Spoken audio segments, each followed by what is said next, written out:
আজকে যারা cricketer, coach এবং ক্রীড়া সংগঠক আছেন তাদের কাছে আমার আজকে 3টা প্রশ্ন আছে।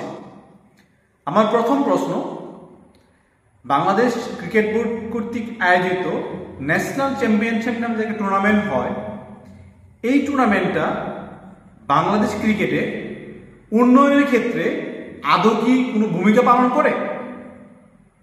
কেন বলছি এই কথাটা আপনারা হয়তো সবাই জানেন।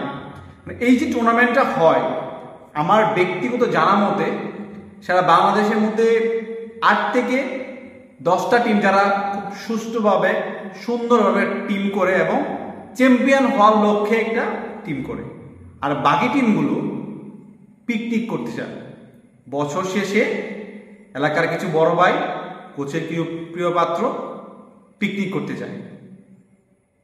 আমার সেকেন্ড প্রশ্ন, বয়সভিত্তিক যে খেলাগুলো হয় এর যে বাছাই প্রক্রিয়া, এটা কি সুষ্ঠুভাবে হয় আপনার জেলায়? আমার থার্ড প্রশ্ন, আপনার জেলায় লিগগুলো কি নিয়মিত হচ্ছে এবং এই না হওয়ার পিছনে কারা দায়ী?